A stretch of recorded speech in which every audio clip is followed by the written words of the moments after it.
Bismillahirrahmanirrahim. Assalamualaikum warahmatullahi wabarakatuh.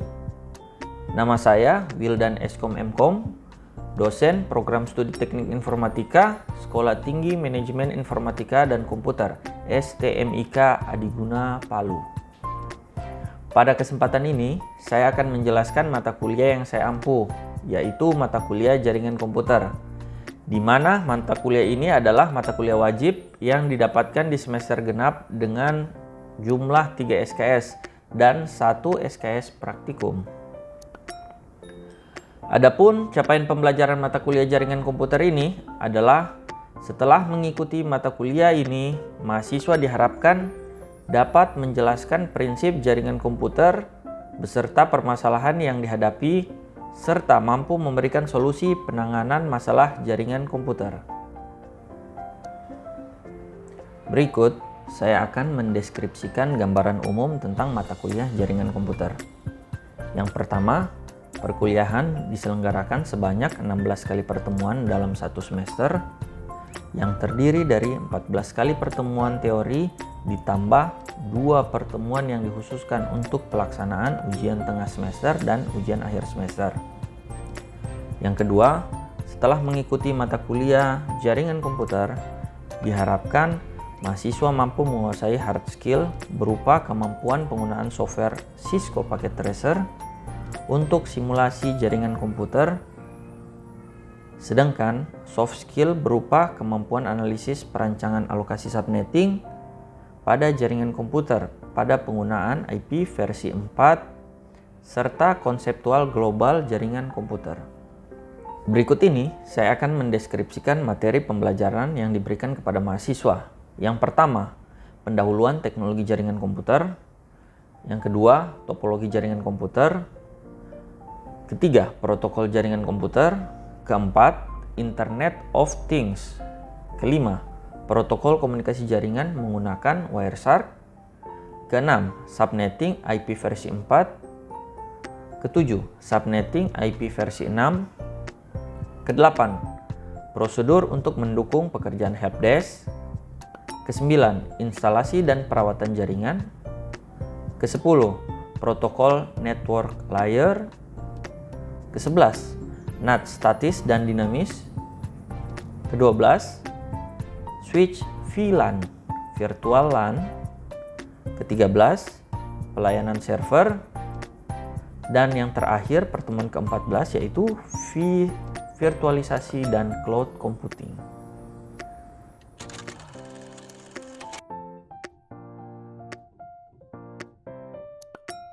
Berikut, saya akan mendeskripsikan rincian pembelajaran yang diharapkan pada mata kuliah jaringan komputer. Yang pertama, mahasiswa mampu menjelaskan teknologi jaringan komputer. Yang kedua, mahasiswa mampu menjelaskan beragam jaringan, topologi jaringan, karakteristik, serta tren jaringan dalam bisnis berskala kecil hingga menengah. Yang ketiga, mahasiswa mampu menjelaskan protokol komunikasi dalam jaringan dan proses perpindahan data. Yang keempat, mahasiswa mampu menjelaskan fungsi dari Internet of Things. Yang kelima, mahasiswa mampu menjelaskan protokol komunikasi dalam jaringan dalam proses perpindahan data maupun monitor lalu lintas jaringan menggunakan aplikasi Wireshark. Yang keenam, mahasiswa mampu menjelaskan dan menghitung serta mendesain IP address versi 4. Yang ketujuh, mahasiswa mampu menjelaskan dan menghitung serta mendesain subnetting IP versi 6. Yang kedelapan, mahasiswa mampu menjelaskan prosedur untuk mendukung pekerjaan helpdesk. Yang kesembilan, mahasiswa mampu menjelaskan dan mendesain jaringan lingkup kecil dan luas pada instalasi serta perawatan jaringan. Yang kesepuluh, mahasiswa mampu menjelaskan fungsi kerja protokol network layer. Yang kesebelas, mahasiswa mampu menjelaskan dan mengkonfigurasi serta memecahkan masalah NAT statis maupun dinamis. Yang kedua belas, mahasiswa mampu menjelaskan konseptual jaringan, switch virtual LAN, mampu menjelaskan konfigurasi awal, manajemen, dan implementasi switch virtual LAN. Yang ke-13, mahasiswa mampu menjelaskan pelayanan jaringan yang tersedia pada server. Yang ke-14 atau yang terakhir yaitu mahasiswa mampu menjelaskan konsep virtualisasi dan cloud computing. Oke, untuk sistem pembelajaran yang kita gunakan di masa pandemi seperti ini, khususnya di kampus Sekolah Tinggi Manajemen Informatika Komputer STMIK Adiguna, yaitu sistem pembelajaran hybrid, di mana kuliah dilaksanakan 50% daring dan 50% luring, dan praktikum dilaksanakan 100% luring. Di mana aplikasi yang digunakan untuk luring yaitu aplikasi Zoom Meeting, sedangkan metode pengumpulan tugas dilaksanakan dengan mengumpulkan soft copy melalui email dosen. Kemudian, untuk berbagai strategi teknologi dan metode pembelajaran yang saya terapkan, tujuannya agar meningkatkan kualitas belajar mahasiswa, serta menciptakan mahasiswa yang berkompeten di bidang jaringan komputer.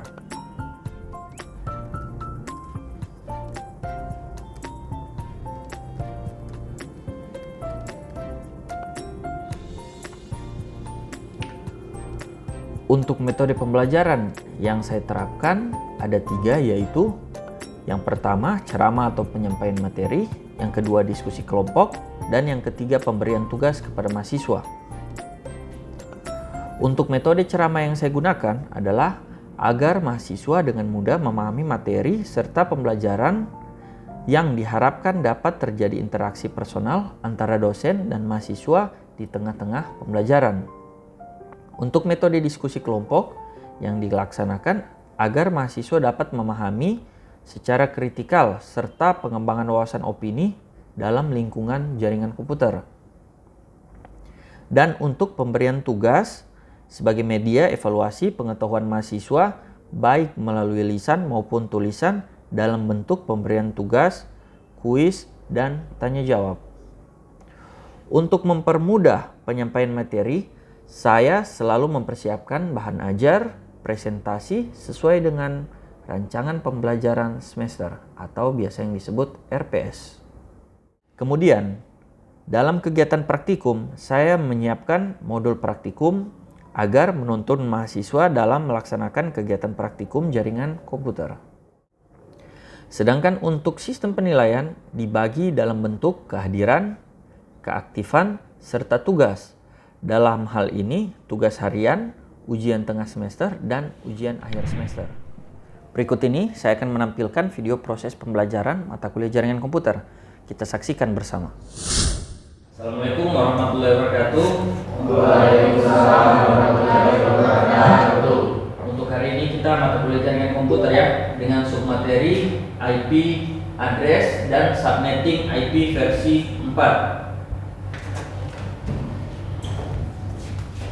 Apa itu IP address? IP address adalah terdiri dari 32 bit bilangan biner. Untuk memudahkan IP address ditulis dalam bilangan desimal. Coba kalian lihat ini angka 11000, pahamkah dengan itu? Tidak ya? Tapi kalau tulisannya seperti ini, paham nggak? 192.168.10.1. Lebih mudah dipahami seperti ini ya. Ini IP address aslinya, tahu IP address ya? Kalau kalian internetan, tidak ada IP-nya masuk. Kalau IP-nya tidak masuk, nggak connect internet kalian. Paham ya? Ini IP address namanya. Yang manusia tahu itu seperti ini. 192.168.10.1. Itu bilangan apa? Desimal atau biner? Desimal ya. Kalau ini bilangan biner. Manusia tahunya ini desimal, tapi robot atau mesin komputer tahunya biner. Yang komputer tahu itu cuma 1010. Jadi melakukan sebuah instruksi atau perintah yang manusia perintahkan itu seperti ini, tapi yang komputer tahunya itu seperti ini. Paham ya? Sekarang kita coba konversi antara desimal ke biner, biner ke desimal seperti apa? Betul ya? 198.10.1. Oke, ini bilangan desimal. Jika ditanya berapa binernya? Kita lihat dulu ya, berapa binernya? Cara untuk mencari berapa binernya ini, kalian harus tulis dulu kelipatan. Kelipatannya seperti ini. 1, 2, 4, setelah berapa? 8, terus 16, terus 32, 64, 1, 2, 8. Dari mana ya? Tahu? 1 kali 1 kali 1, 2. Ketambah ya, kan dari 2 lipatan. 1 lipatannya 2 kan? 2 lipatannya 4, 8, 16 lipatannya sampai 28. Itu jumlahnya 1, 2, 3, 4, 5, 6, 7, 8. Kenapa saya bilang IPADRES itu ada 8 bit? Karena seperti ini ada 8 objek, ada 8 titik, 8 angka. Jadi satu seperti ini, satu paket seperti ini ada 8 angka dalamnya. Paham ya? Oke. Terus untuk mencari 192, 168, 10, 1 itu berapa binernya? Caranya seperti ini. Contoh ya, yang punya kalkulator boleh buka. Contoh, 192, kita mencari berapa binernya. Oke, caranya, tulis dulu 192 sini. 192 dikurangi 128, bisa tidak? 192 kurang 128, bisa. Berapa? 64. Oke. Jika bisa jawaban kalian, tulis dulu 1. Berapa sisanya tadi? 64, 64, 64 bisa tidak kurangi 64? Bisa ya? Bisa, sisanya berapa? 64 kurangi 64, sisa 1 sisanya 0. 0 ya? 0. 0 bisa kurangi 32. Sisanya 0. Ini masih 0, 0, 0, 0, 0, 0. Paham ya? Jadi nilai biner dari desimal 192 itu 1, 1, sama ya?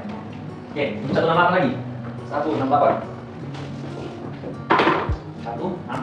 168 bisa dikurangi 128. Bisa berapa? 40. Berapa? 40. 40 bisa dikurangi berapa? Tadi bisa ya? Oke, kita 40 di sini. 40 bisa kurangi 2. Berapa? 8 kan? 8 bisa kurangi 16? Oke, 0. 8 kurangi 8? Bisa ya? Bisa. Oke, 0, 0, 0, 0. Sama ya? Paham ya sampai sini? Terus 10. 10 bisa dikurangi 8? Ya. 10 bisa kurangi 4? Ya. 10 kurangi 2? Ya. 10 kurangi 16? 10 kurangi 8? Oke, sisa 2. Oke, 2 kurangi 4? Ya bisa. 2 kurangi 2? Bisa. 0, 0, 0, 0, 0, 0, 0, 1, 0, 1, 0. Betul ya? Ya, betul. Oke, nilai 1. Kalau 1 gimana? Tadi ya, kalau soalnya dikali cakar-cakar seperti ini, masa satu ya? Sisanya 0. Paham ya? Oke. 1, 2, 3, 4, 5, 6, 7. Terus ya, sama ya? Oke. Ini dari desimal ke biner. Sekarang kita coba sebaliknya.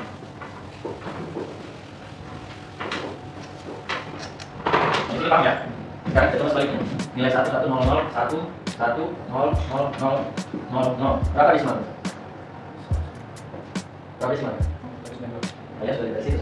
Cara hitungnya itu mana yang ada nilai 1 yang ditambah? 128 apa? 64 berapa? 192, paham ya? Jadi jika mau nilai 1, 1, 0, 0 itu berapa desimal? Desimal, tambah saja nilai 1. Terus yang kedua, 1, 0, 1, 0, 1, 0, 1, 0, 0, 0. Berapa desimal? 8 apa? 32 apa? 8 sama. Jadi itu materi ini paham ya kalau sampai sini ya. Desimal ke biner itu gimana mencarinya, biner ke desimal itu seperti apa mencarinya. Paham ya? Dalam satu blok IP address terdapat dua buah IP address yang invalid atau IP yang tidak dapat digunakan, yaitu network address. Network address itu tahu artinya network address ya. Network itu jaringan, address itu alamat. Alamat network satu buah blok IP address itu alamat networknya itu berada yang paling pertama, itu tidak dapat digunakan untuk pengiriman data. Dia cuma sebagai identitas network address. Sedangkan IP yang paling terakhir itu sebagai broadcast address. Tahu broadcast address? Tahu broadcast itu apa? Kalian kirim WA satu ke banyak, itu namanya broadcast. Televisi, penyiar televisi, dia broadcasting karena dia penyiar, seluruh masyarakat Indonesia bisa lihat, itu namanya broadcast. Oke. Broadcast addressnya itu IP yang paling terakhir dalam satu blok IP address, itu namanya broadcast address. Oke, dalam IP address sendiri dibagi ada beberapa kelas, 3 kelas, kelas A, kelas B, dan kelas C. Untuk kelas A sendiri, network ID-nya itu, network address-nya itu ada 8 bit. 8 bit ya. Sini sampai sini itu 8 bit. Sini sampai sini 8, 8, 8. Totalnya semua 32 ya. Oke. Jadi yang disebut tadi kelas A. Kelas A itu network ID-nya itu cuma berada di objek pertama, bagian pertama. Kalau kelas B, network ID-nya itu ada 16 bit, 2 oktet, 1, 2. Ini sebagai network ID. Tapi kalau kelas C itu ada 24 bit. Oktet pertama, oktet kedua, sama oktet ketiga. Dan semua network ID berbanding terbalik sama host ID-nya. Tahu host ID itu apa? Host ID itu pemakainya pengguna. Kita bisa banyak komputer, kita konekkan jaringan, sama sedikit komputer, kita konekkan jaringan. Itu berbanding terbalik dengan network. Jadi jika networknya cuma di oktet pertama, berarti hostnya itu ada di 3 oktet berikutnya. Paham ya? Tapi jika networknya ada 2 oktet, berarti hostnya itu juga ada 2. Seperti itu. Ini tadi 8 bit, 8 bit, 8 bit, 8 bit. Bisa digabung 32 bit total. Begitu pun lanjut kelas C. Dia network ID-nya itu network ID, network yang tempatnya itu host. Jadi penggunanya cuma di 8 bit saja yang bisa dipakai. Gitu ya. Selain IP address, harus juga konfigurasikan subnet mask pada setiap komputer. Kalau kalian pernah internet buka IP address di masing-masing komputer kalian itu ada bisa 255, 255, 255, 0. Itu pernah lihat ya? Pernah lihat ya? 255, 255, 255, 0. Itu namanya subnet mask. Subnet mask ini yang mencerminkan IP address itu kelas apa? Kelas A, kelas B, atau kelas C. Jika subnet masknya 255, 255, 0, itu kira-kira kelas apa? Sama yang saya jelaskan sebelumnya. Networknya ada 3. Hostnya 1. Ini kelas apa? Kelas C ya? Oke. Kalau subnet masknya 255, 0.0.0, ini kelas apa? Kelas A. Karena networknya cuma berada di oktet pertama saja. Di oktet terakhir itu sebagai host ya. Kalau kita pakai IP kelas C, itu penggunaannya cuma 8 bit saja. Yang bisa kita konekkan komputer itu cuma 8 bit saja. Dengan total kalau 8 bit berapa total ya? 1, 2, 3, 4, 5, 6, 7, 8, 254 atau 255. Itu total dari keseluruhan yang bisa dihubungkan jika cuma satu oktet terakhir saja. Otomatis jika kita menggunakan kelas A, itu banyak ya yang bisa terhubung. 8 tambah 8 tambah 8 banyak ya. Tapi yang bisa dikonekan itu 1000-1000 komputer bisa dikonekan. Kalau menggunakan kelas A, kalau menggunakan kelas C itu hanya 256 komputer, 200 contoh penerapan IP address dan subnet mask. Jadi kalau kalian ada switch atau hub konekkan ke semua komputer itu menggunakan kelas C, itu yang pertama pakai IP 10.1, 10.2, 10.3 sampai 10.25, 4. Yang disebut network address-nya tadi itu 10.0, broadcast address-nya itu 10.255. Jadi yang bisa terpakai cuma dari 1 sampai 24, 0 sama 255 yang valid tidak bisa digunakan. Paham ya? Oke. Yang punya catatan siapkan catatan, kita mulai. Subnetting. Apa itu subnetting? Subnetting adalah proses memecah jaringan atau network menjadi beberapa subnetwork. Keuntungan dengan subnetting yang pertama untuk mengoptimalisasi jaringan karena tidak terpusat pada satu jaringan tunggal. Yang kedua, mempermudah identifikasi masalah dan mengulas masalah hanya pada satu subnet tertentu. Yang ketiga, orang jalur data yang satu saja. Maksudnya dari subnetting, kalian pernah tuntut laporan atau apa? Pernah ada tulisan bab kan? Bab 1, bab 2, bab 3. Di dalam bab 1 ada lagi ya, bab 1, 2, di sini 2, 1, 2, 2. Yang dimaksud subnetting seperti itu ada itu utamanya, ada subbabnya di dalam. Jadi dari satu IP address contoh kelas C tadi, kelas C itu ada 254 komputer dalam. Itu kalau kita cuma pakai 3 komputer saja kan 254, dan kita menggunakan cuma 3 komputer. Berarti sisanya masih berapa? 251. Jadi jalur data terkoneksi itu ada 251 komputer. Jadi IP terkait itu aja kelas C. Jika kita mau menggunakan di bawah kelas C, total kelas C itu 254. Jika kita mau konekkan komputer di ruangan ini, cuma menggunakan 3 komputer saja. Sedangkan IP untuk pengiriman data itu yang disediakan kelas C itu ada 254 komputer yang bisa terhubung. Jadi kita gunakan subnetting untuk membagi lagi IP utama dibagi menjadi IP kecil lagi. Paham ya? Disahkan, diturunkan ke nilai kecil lagi. Itu namanya subnetting. Pertama, jumlah subnet sama dengan 2 per X, 2 maka X. Dimana X itu adalah nilai 1. Yang kedua, jumlah host per subnet sama dengan 2 per G per. Dimana ini adalah rumus dasar dulu ya. Untuk mencari blok subnet sama dengan 256 kurangi oktet terakhir pada subnet mas. Blok kasus subnetting IP sama dengan 192.168 1.0 slash yang ini sebut slash ya, slash 24.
tambah 64.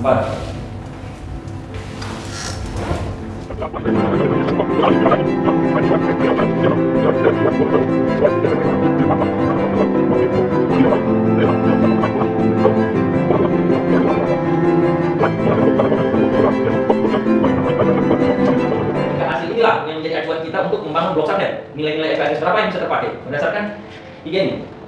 Ini tadi hasilnya sama ya. Oke, sekarang kita buat tabel. Jadi kesimpulan dari semua tadi yang kita kerjakan itu di tabel subnettingnya berdasarkan tiga rumus yang kita kerjakan. Kita lihat dulu. Oh, jumlah subnetnya itu ada 4. Berarti tabelnya itu ada 4 tabel. Ada 4 tabel ya. 1 2 3 4. 1 2 3 4 karena total jumlah subnetnya ada 4. Oke. Terus jumlah host per subnet ada 62. Jadi satu subnet ini host yang bisa digunakan IP yang valid selain network address dan broadcast address itu ada 62 yang valid dari total 64. Oke. Cara mengerjakan berdasarkan ini ya 64, 62 sama 4. Berarti yang valid ada 62. Jadi yang kita tulis pertama IP-nya 192 168 1.0. Ini network ya. Network host pertama, host terakhir, broadcast. Untuk networknya itu 192.168.1.0. IP yang valid itu mulai dari berapa? 192 168 1. Setelah 0. Kan 0-nya tadi sebagai network ya, identitas jaringannya. Berarti mulai dari 1 dengan total 62. Berarti sampai host yang bisa digunakan, IP address yang bisa digunakan dalam satu blok itu 192.168.1.1 sampai 192 168 1. Totalnya 62. Berarti berapa? 1 2 3 4 5 sampai 62 totalnya berapa? 62 ya. Oke. 1.62. Broadcastnya itu IP yang paling terakhir dalam satu blok dengan total 64 IP. 192 168 1.63 ya. 0 sampai 63 jumlahnya berapa?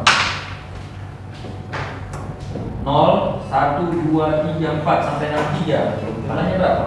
64 ya. Jadi dalam satu blok ini totalnya ada 64, sedangkan yang bisa terpakai itu ada 62 dari 1 sampai 62. Ini untuk blok pertama. Untuk blok kedua sendiri kita mulai dari ini setelah ini 192 164 1.64. Kan 63 di sini sudah ya. Berarti networknya mulai dari 64 lagi. Terus yang valid host pertama itu 192 164 1 titik. Berdasarkan ini ya 65 192 168 68 ya. 1 titik berapa? Totalnya 62. 65 tambah 62 berapa?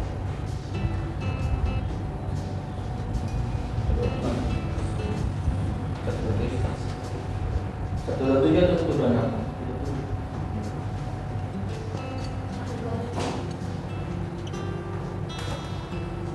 65, 66, 65 nya gitu ya. 65, 66, 67, 68 sampai berapa kalau ditambahkan 4?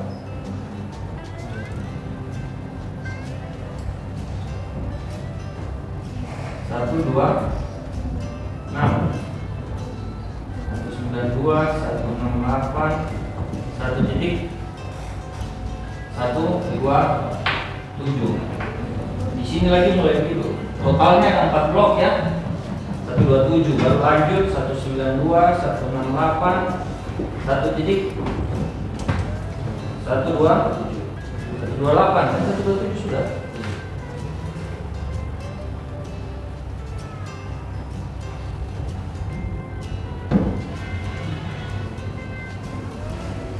Sama cocok ya?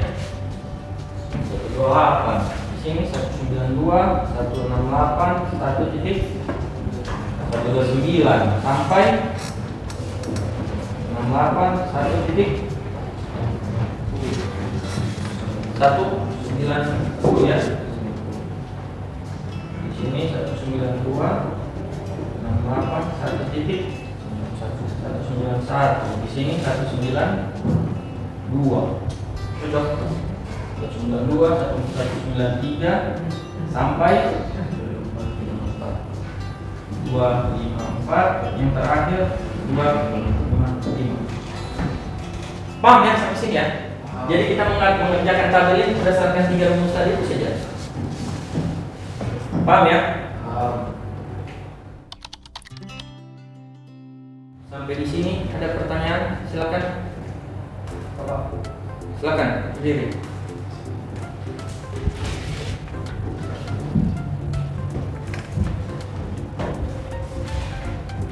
Apa perbedaan IP address dan MAC address? Oke, bagus ya pertanyaannya. IP address dan MAC address. Ada yang pernah dengar MAC address? MAC address. Kalau IP address pernah dengar ya? IP address itu alamat logika. Sedangkan MAC address itu alamat fisikal. Kalian punya perangkat, kalian punya HP, kalian punya mouse. Di mouse itu ada alamat MAC address-nya di bawah. Alamat fisiknya sebuah benda itu, sebuah barang elektronik itu ada alamatnya, ada kodenya. Kode MAC address namanya. Sedangkan kalau IP address sama kayak rumah ya, rumah. Ada alamat rumah, ada nama rumah. Nama rumahnya itu MAC address, tapi alamat rumahnya itu alamat logikanya IP address. Paham ya? Jadi kita mau ke satu tujuan, kita harus tahu dulu alamat rumahnya dan kita tahu nama rumahnya itu, nama pemilik rumahnya atau identitas rumahnya itu seperti apa. Identitas rumahnya itu yang disebut MAC address, alamat rumahnya yang disebut IP address, alamat logikal dan alamat fisik, alamat fisik. Fisiknya itu alamatnya seperti apa. Seperti itu, paham ya? Oke, cukup untuk perkuliahan hari ini. Semoga apa yang dijelaskan bisa dipahami. Jika ada yang mau ditanyakan silakan di WA saya atau di email saya. Cukup sekian. Wassalamualaikum warahmatullahi wabarakatuh. Waalaikumsalam warahmatullahi wabarakatuh.